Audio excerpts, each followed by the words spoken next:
আজ আমরা চলে এসেছি নদিয়ার মায়াপুরে, ভক্তি ও আধ্যাত্মিকতার অন্যতম পীঠস্থান। 15 শতকে এখানে জন্মগ্রহণ করেছিলেন শ্রী চৈতন্য মহাপ্রভু, যিনি গৌড়ীয় বৈষ্ণব আন্দোলনের সূচনা করেন। তার জীবন দর্শন ছিল ভক্তি, প্রেম ও সমতার বার্তা। মায়াপুরের সবচেয়ে বড় আকর্ষণ হলো চন্দ্রোদয় মন্দির। ভগবান শ্রীকৃষ্ণ, শ্রী শ্রী রাধা মাধব ও অষ্টসখীর মনোমুগ্ধকর দর্শন এখানে ভক্তদের মন ভরিয়ে দেয়। তো অনেকেরই প্রশ্ন থাকতে পারে যে এই মন্দিরের কাজ কি কমপ্লিট হয়ে গেছে, আর মন্দিরে কি ভেতরে ঢোকা যায়? গাছটি রয়েছে, এই গাছটির বয়স হচ্ছে 525 বছর। শ্রী চৈতন্য মহাপ্রভু নিজে হাতে এই গাছটি এখানে রোপণ করেছেন। সেই নিম গাছ, যেখানে নিম বৃক্ষতলে শ্রী মন্দিরে সেবিত হচ্ছে শিশু নিমাই। সবাইকে স্বাগতম ইসকন মায়াপুর পক্ষ থেকে। আপনারা যে মন্দিরটা প্রবেশ করছেন এই মন্দিরের নাম কি? চন্দ্রোদয় মন্দির। শ্রী মায়াপুর চন্দ্রোদয় মন্দির।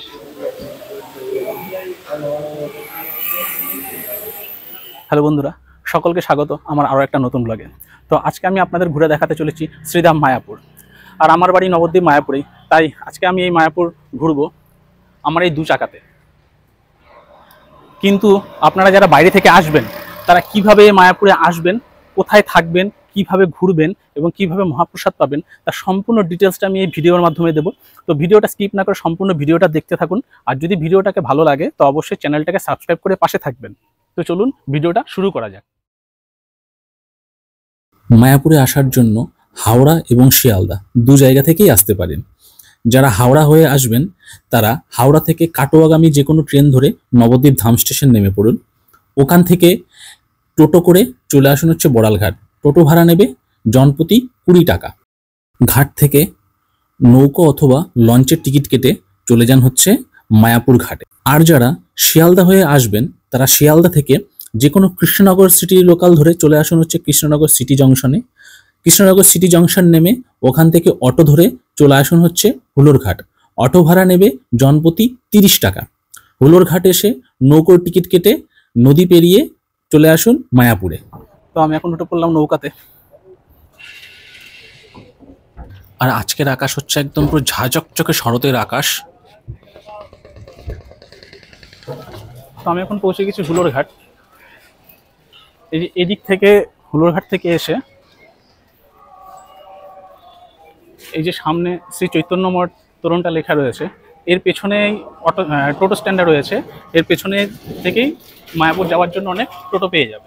এই যে চৈতন্য মঠ লেখাটা রয়েছে এই তোরণটা পার করে সামনের দিকে এগোলেই দেখবেন টোটো স্ট্যান্ড রয়েছে। এই যে দেখুন টোটো স্ট্যান্ড। আর এখান থেকে টোটো ধরে এই মাথাপিছু 10 টাকা নেবে। খুব জোর 5 মিনিট মতো সময় লাগবে ইসকন মেন মন্দিরে পৌঁছতে। আর ইসকন মেন মন্দিরে যেতে যেতেই টোটো করে দুধারে এরকম ছোট বড় মন্দির দেখতে পাবেন।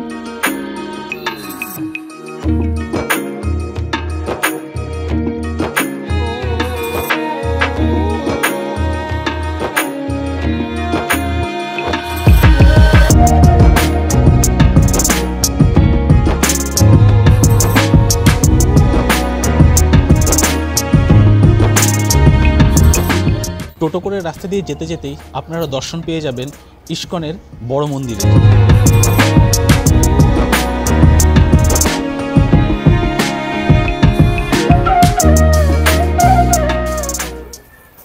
তো আমি এখন চলে এসেছি ইসকন মেন মন্দিরের একদম গেটে। এই পেছনে হচ্ছে মেন মন্দিরে যাবার গেট। এই হচ্ছে মেন মন্দিরে যাবার গেট। এই বাদিক থেকে এন্ট্রি করতে হবে। চলুন এন্ট্রিটা করি।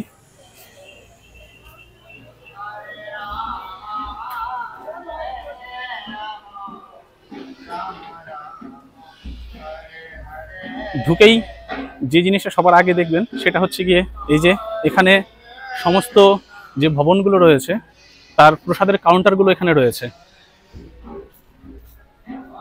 এটা হচ্ছে গদা ভবনের কাউন্টার। গদা ভবন এখানে একটা থালি হচ্ছে কি 80 টাকা আর একটা হচ্ছে কি 50 টাকা। তেমনি এখানেও রয়েছে, এটা নামহট্টার রয়েছে। নামহট্টার 60 টাকা হচ্ছে কুপন প্রাইস।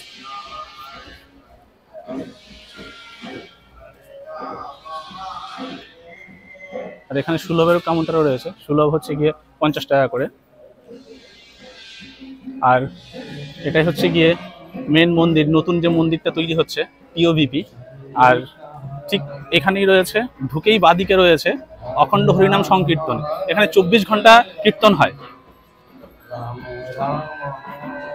আর কত সুন্দর খড়ের ছাউনি দেওয়া চাল, এখনো ভিতরে কীর্তন হচ্ছে।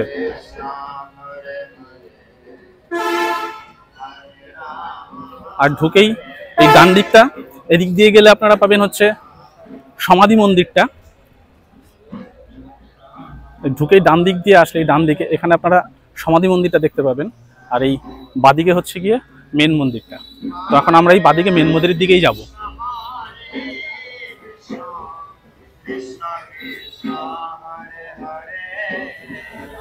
এখানে অ্যারো দিয়ে লেখাও রয়েছে, মন্দিরে যাবার রাস্তা তীর চিহ্ন করা রয়েছে।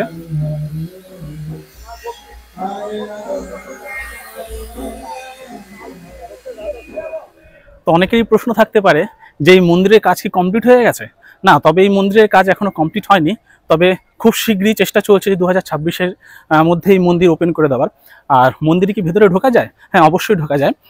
তার কিছু নিয়মাবলী রয়েছে এবং সেটা কিভাবে ঢোকা যায় তার বৃত্তান্তটা আপনাদের এখন আমি জানিয়ে দিচ্ছি। কিছুটা হেঁটে আসলেই আপনারা দেখতে পাবেন টিওভিপি সেবা অফিসের পাশেই নতুন মন্দিরে ঢোকার জন্য ডোনেশন কুপন নিয়ে বসে আছেন প্রভু। এখানে 50 টাকা থেকে শুরু করে 1000 টাকা পর্যন্ত ডোনেশন কুপন আছে। আর মন্দিরে ভেতরে প্রবেশ করার সময়টাও রয়েছে, ভিডিওটা পজ করে আপনারা দেখে নিন। মন্দিরে ঢোকার ডোনেশন টিকিট। তো মন্দিরে ঢোকার জন্য আমি 50 টাকা দিয়ে ডোনেশন কুপন করে নিয়েছি। তো এখন বড় মন্দিরটাতে টিওভিপিতে ঢুকছি। টিওভিপিতে বিশ্বের বৃহত্তম হিন্দু মন্দির, টেম্পল অফ বেদিক প্ল্যানেটেরিয়াম। সবাইকে স্বাগতম ইসকন মায়াপুর পক্ষ থেকে। আপনারা যে মন্দিরটা প্রবেশ করছেন এই মন্দিরের নাম কি? চন্দ্রোদয় মন্দির। শ্রী মায়াপুর চন্দ্রোদয় মন্দির। আর একটি কথা, আপনারা সবাই যারা মন্দিরে প্রবেশ করেছেন কুপন কেটে বা টিকিট কেটে, এই টিকিটটি নেওয়া হয়েছে আপনাদের কাছ থেকে, মন্দিরকে সহায়তা করেছেন। দেখুন প্রত্যেকেই লেখা আছে টিকিটের গায়ে আপনি মন্দিরকে 5টি ইট 10টি ইট দান করেছেন, আপনি মন্দিরের সঙ্গে যুক্ত হয়েছেন। এটা হলো ভগবান নরসিংহদেবের মন্দির, যে মন্দিরটি অলরেডি উদ্বোধন হয়ে গিয়েছে। পুজো পাঠ হচ্ছে না বিদায় কাউকে এখানে ভগবান দর্শন করতে পারছেন না। এখানে এখনো কাজ চলমান, কাজ প্রায় শেষের দিকেই। খুব শীঘ্রই আমরা এই মন্দির আবার উদ্বোধন করা হবে, আপনারা সবাই আবার দর্শন করতে পারবেন। সবাই হৃদয় থেকে ভগবানকে প্রণাম করুন এবং আমার সঙ্গে সঙ্গে ভগবানের জয়ধ্বনি দেবেন। ভগবান নরসিংহদেব কে জয়, প্রহ্লাদ মহারাজ কে জয়। হরে কৃষ্ণ। উৎসর্গ করা হয়েছে জানেন? এই মন্দিরটি কার জন্য হচ্ছে? শ্রী চৈতন্য মহাপ্রভু। শ্রী চৈতন্য মহাপ্রভু। তাই মন্দিরের নাম চন্দ্রোদয় মন্দির। মহাপ্রভুর এই মায়াপুরের চন্দ্র, তার নাম অনুসারে। তো এই ছিল টিওভিপি দর্শন। এখন আমরা এখান থেকে বেরিয়ে বর্তমান যে মূল মন্দির, যেখানে রাধাকৃষ্ণ বিগ্রহ আছে, সেটা দেখাই। এটাই হলো মূল মন্দির। তবে এখানে মোবাইল নিয়ে ঢোকা যায় না। মন্দির এখন বন্ধ আছে। এটি ভোর 4:30 থেকে দুপুর 1টা অবধি, আবার বিকেল 4টে থেকে রাত 8টা অবধি খোলা থাকে।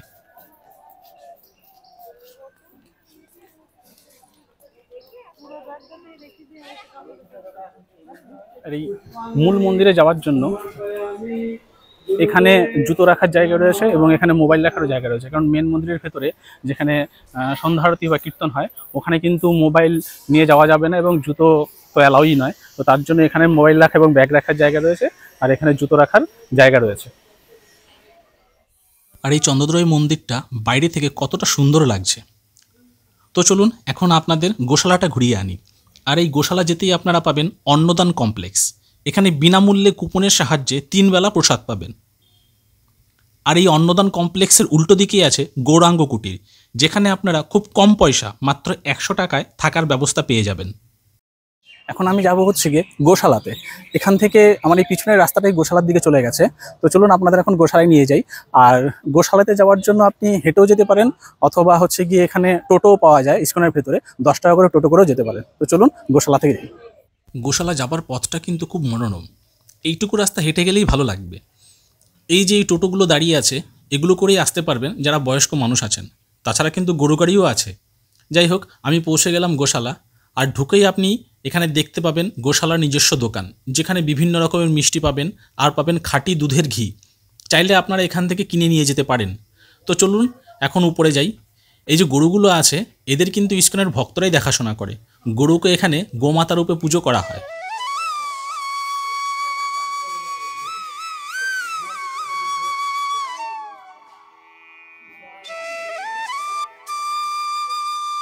আর এই হলো নন্দী মহারাজ।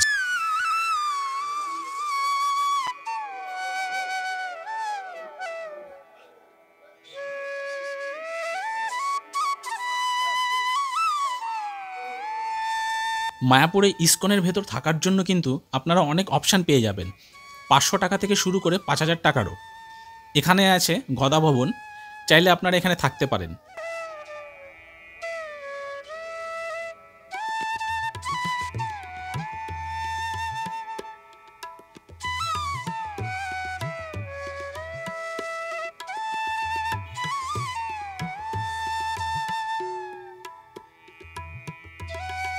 আর এটা হলো গদা ভবনের প্রসাদের লাইন দেবার জায়গা। সুন্দর ছাউনি দেওয়া আছে, পাখাও লাগানো আছে। আর পাবেন ঈশ্বরদন ভবন। এই ঈশ্বরদন ভবনের বাইরের চারিদিকটা কতটা সুন্দর দেখুন। এখানে বসার জায়গা করা রয়েছে, সবাই মিলে বসে সময় কাটানোর একটা ভালো পরিবেশ এখানে। এখানে এটিএম ফেসিলিটিও আছে। আর এই ঈশ্বরদন ভবন, গদা ভবন আর কোচ ভবনে থাকার জন্য আপনারা অনলাইনে রুম বুক করতে পারেন www.visitmayapur.com এই ওয়েবসাইট থেকে।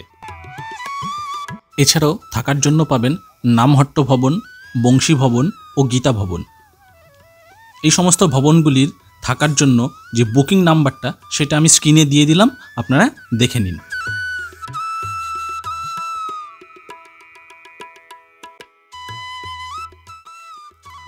সাইট সিন করার জন্য মন্দিরের বাইরে গেট থেকেই আপনারা পেয়ে যাবেন অনেক টোটো। সাইট সিন করার জন্য টোটো ভাড়া এই মোটামুটি 300 টাকা থেকে 350 টাকা নেবে। তো আমি এখন চলে এসেছি যোগপীঠ অর্থাৎ নিমাইয়ের জন্মস্থান। এই পেছনে হচ্ছে তার গেট, আর এটাই হচ্ছে নিমাইয়ের জন্মস্থান অর্থাৎ যোগপীঠ। তো চলুন মন্দিরের ভিতরে যাওয়া যাক।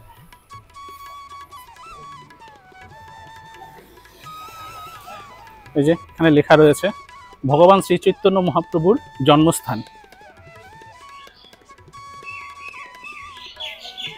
আর এদিক থেকে সামনে দিয়ে ঢুকেই এখানে রয়েছে মেন মন্দিরটা। মন্দিরের ভেতরে ভিডিও করা নিষিদ্ধ আছে, ছবি তোলা নিষেধ। আর এখানেই রয়েছে গৌরকুণ্ড।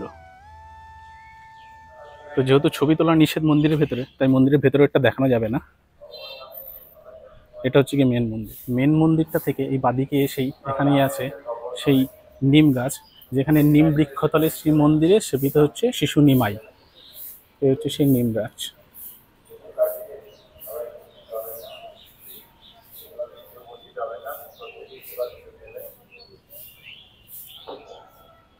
আর নিমাইয়ের জন্মস্থানে মেন মন্দিরের পাশেই এখানেই রয়েছে ঠাকুর শ্রী ভক্তিবিনোদের সমাধি মন্দির।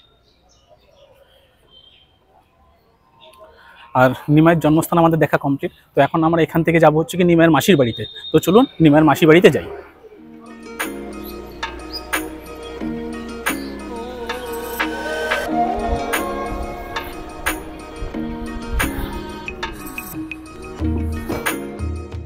আমি এখন পৌঁছে গেলাম চৈতন্য মঠ, আর এটাই হলো মহাপ্রভুর মাসির বাড়ি।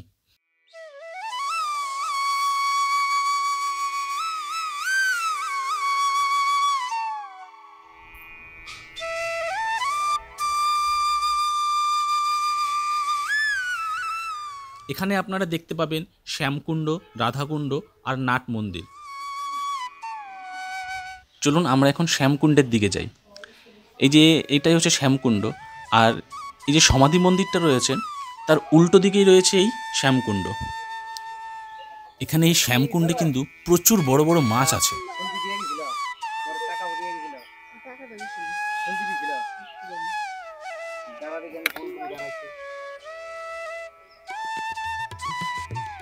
শ্যামকুণ্ড থেকে বেরিয়ে আপনারা এবার চলে আসুন নাট মন্দিরের দিকে। আর এটাই হলো এই নাট মন্দিরের প্রবেশদ্বার।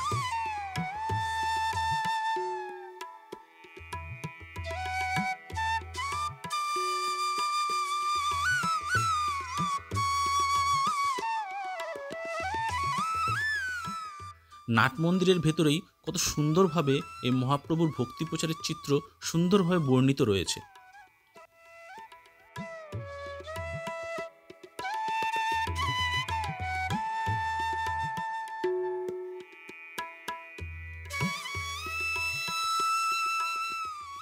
এখন আমরা যাচ্ছি চাঁদকাজির সমাধিতে। এই হলো চাঁদকাজির সমাধি।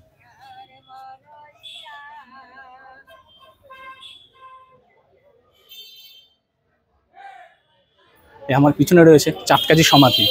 আর এই যে চাঁদকাজি সমাধির উপরে যে গোলকচাপা গাছটি রয়েছে, এই গাছটির বয়স হচ্ছে 525 বছর। শ্রী চৈতন্য মহাপ্রভু নিজে হাতে এই গাছটি এখানে রোপণ করেছিলেন। চাঁদকাজি বিধর্মী হয়েও কিভাবে বৈষ্ণব ধর্ম গ্রহণ করলেন তার ইতিহাস আমরা এখানে যিনি সেবায়ত আছেন ওনার থেকে শুনে নেব। চাঁদকাজির সমাধিস্থানে সমাধি দিয়েছিলেন কে? মহাপ্রভু নিজে তাকে সমাধি দিয়েছিলেন। চাঁদকাজি নামক ওই ভদ্রলোককে মৃত্যুর পরে নিজে হাতে মাটি দিয়ে সমাধি দিয়েছিলেন। তো চাঁদকাজি নাম শুনে বোঝা যাচ্ছে তিনি মুসলিম ছিলেন। তাহলে মহাপ্রভু কেন ওই ভদ্রলোককে মৃত্যুর পরে সমাধি দিলেন? তার উত্তরে বলেছেন, চাঁদকাজি মুসলিম হওয়া সত্ত্বেও মহাপ্রভুর ভক্ত এবং শিষ্য হয়েছিলেন। তাই মহাপ্রভু চাঁদকাজিকে মৃত্যুর পরে নিজে হাতে মাটি দিয়ে সমাধি দিয়েছিলেন। তো চাঁদকাজি কে ছিলেন? ভাগবতে বিশ্বাসী হলে ভাগবতে বলেছে চাঁদকাজি ছিলেন দাপর যুগে মথুরার রাজা কংস মহারাজ। সেই কংস মহারাজের দৈববাণী ছিল কৃষ্ণ ভগবানের হতো না, মৃত্যু হবে। তাই মৃত্যুর ভয়ে ভীত হয়ে কংস মহারাজ কৃষ্ণ ভগবানকে মেরে ফেলার জন্য বকাসুর, তৃণাবর্ত, পুতনা এই সমস্ত অসুরের দ্বারা কৃষ্ণ ভগবানকে মেরে ফেলার চক্রান্ত করেছিল, যেটা টিভির পর্দায় দেখে থাকি। কিন্তু ভগবানের ক্ষতি করা মানুষের অসাধ্য ব্যাপার। তাই কংস মহারাজ কৃষ্ণ ভগবানের কোনো ক্ষতি করতে পারেনি। তখন কৃষ্ণ ভগবান কংস মহারাজকে বলেছিলেন, সম্পর্কে তুমি তো আমার মামা হও, তথাপিও চিনতে না পেরে মেরে ফেলার চক্রান্ত করলে। কি করে মামা হলো? জৈবকীর দাদা হলেন কংস, আর জৈবকীর মনস্কামনা পূর্ণ করার জন্য স্বয়ং কৃষ্ণ ভগবান কংসেরই কারাগারে জৈবকীর পুত্র রূপে আবির্ভূত হয়েছিলেন। যে দিনটা আমরা জন্মাষ্টমী উপলক্ষে পালন করি, যা গত সপ্তাহে উদযাপিত হলো, তাহলে সম্পর্কে মামা ভাগ্নে হলো। তথাপিও চিনতে না পেরে মেরে ফেলার চক্রান্ত করলে। তাই পরবর্তী জন্মে তুমি যবনের ঘরে জন্ম নেবে, অর্থাৎ মুসলিম পরিবারে জন্ম নেবে। সেই দাপর যুগের কংস মহারাজ কলিকালে ভাগবতের কথা অনুযায়ী চাঁদকাজি হিসাবে জন্ম পেলেন। তো কংস মহারাজ যখন বুঝতে পারলেন আমি অভিশপ্ত হলাম, তাহলে উদ্ধার পাবো কি করে বলে মনে মনে অনুতপ্ত হয়ে ভগবানের শরণাগত হলে। তখন অন্তর্যামী কৃষ্ণ ভগবান কংস মহারাজকে বলেছিলেন, আমি তোমাকে উদ্ধার করব কলিকালে। যখন নবদ্বীপের মায়াপুরে সতী মায়ের গর্ভে চৈতন্য ভগবান অবতীর্ণ হব, সেই সময় আমি তোমাকে উদ্ধার করব। সেই চৈতন্য ভগবান চাঁদকাজিকে হরির নাম মন্ত্র দিয়ে ভক্ত শিষ্য করে উদ্ধার করেছিলেন। আর আশীর্বাদ করে বলেছিলেন, তুমি যবন হয়ে মুসলিম হয়ে আমার ভক্ত এবং শিষ্য হলে, তাই তোমার নাম যাতে জগতে অমর হয়ে থাকে, তার ব্যবস্থা হিসাবে তোমার মৃত্যুর পর আমি নিজে হাতে মাটি দিয়ে সমাধি দেব। আর সমাধির উপরে একটা গোলক চাপা গাছ বসিয়ে যাব, যে গাছের ফুল সারা বছর ধরে আমার আশীর্বাদ স্বরূপ তোমার ওই সমাধিতে ঝরে পড়বে। এই সেই গোলক চাপা গাছ, যার বয়স বিগত দোল পূর্ণিমার দিন 525 বছরে পড়েছে। এই হচ্ছে এখানকার সংক্ষিপ্ত কাহিনী। জয় মহাপ্রভু, জয় জয়। আমাদের পরবর্তী ডেস্টিনেশন হলো মায়াপুরেরই এক ঐতিহাসিক স্থান। তো আমি এখন চলে এসেছি আমাদের মায়াপুরেই অবস্থিত একটি ঐতিহাসিক স্থান বল্লাল সেনের ঢিবিতে। আপনারা যারা মায়াপুর ঘুরতে আসবেন তারা অবশ্যই এই জায়গাটা একবার ঘুরে দেখে যেতে পারেন। নদিয়া জেলার নবদ্বীপ অবস্থিত এই প্রাচীন স্থাপত্য নিদর্শনকে বলা হয় বল্লাল সেনের ঢিবি। ইতিহাসের পাতা উল্টালে জানা যায় এটি সেন রাজবংশের রাজা বল্লাল সেনের স্মৃতিচিহ্ন। 12 শতকে গৌড়ের সিংহাসনে বসেন রাজা বল্লাল সেন। তিনি শুধু শাসক নন, ছিলেন একজন সংস্কারক। সমাজে প্রচলিত নানা প্রথা, বিশেষত কুলীন প্রথা তার হাত ধরেই প্রবর্তিত হয়। সেই সময়ে নবদ্বীপ ছিল জ্ঞান, শিক্ষা ও সংস্কৃতির এক গুরুত্বপূর্ণ কেন্দ্র। আজ যে জায়গাটিকে আমরা বল্লাল সেনের ঢিবি নামে জানি তা আসলে এক বিশাল প্রাসাদের ভগ্নাবশেষ। গবেষকরা মনে করেন এই স্থানেই ছিল বল্লাল সেনের রাজপ্রাসাদ বা দুর্গ। বর্তমানে প্রায় 30 ফুট উঁচু এই ঢিবি ইতিহাসের নীরব সাক্ষী হয়ে দাঁড়িয়ে আছে।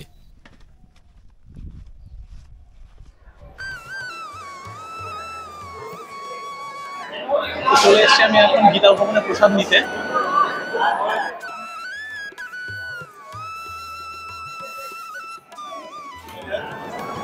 প্রথমে গিয়ে গেল মুগ ডাল, একটা সবজি আর হচ্ছে বেগুন।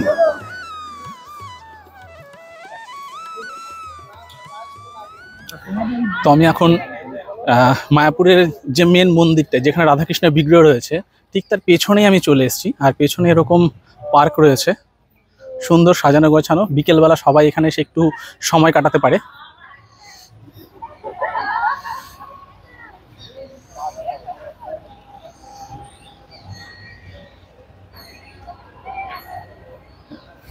এই হচ্ছে টিওভিপি। আর এখানটা এরকম একটা রাউন্ড সার্কেলে করা রয়েছে। কেউ হরিনাম সংকীর্তন করতে করতে এই পুরো সার্কেলটাকে কমপ্লিট করতে পারে। এই যে এইটা।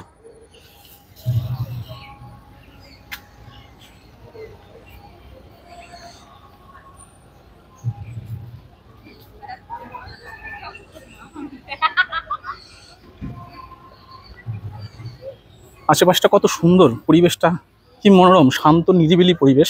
এমনিতেই মায়াপুরের ভেতরে আসলে মন একদম পুরো শান্ত হয়ে যায়। জায়গাটা এমনিতেও শান্ত, শ্রীকৃষ্ণের জায়গা। আর ওই সামনেই রয়েছে একটা ফোয়ারা। এই যে সামনে রয়েছে একটা পদ্ম ফুলের ফোয়ারা। যারা মায়াপুর ঘুরতে আসবেন বিকেলবেলা পিছন দিকে পার্কটা একবার অবশ্যই আসবে।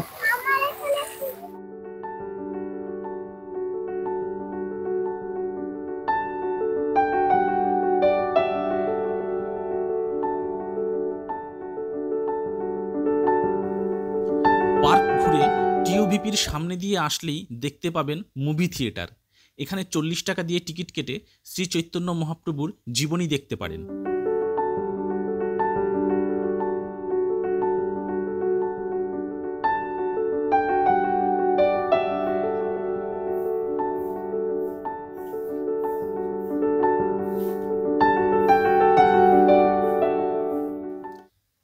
আর একটু সামনে আসলেই আপনারা দেখতে পাবেন প্রভুপাদের সমাধি মন্দির। এখানে ভেতরে ঢুকতে কোনো পয়সা লাগে না, তবে কেউ যদি ভেতরে গিয়ে উপরে উঠতে চান তার জন্য টিকিট ভেতরেই পেয়ে যাবেন। আর এর ভেতরে ঢোকার জন্য আপনারা বিনামূল্যে এই কাউন্টারে মোবাইল, ব্যাগ, জুতো রেখে ঢুকতে পারেন।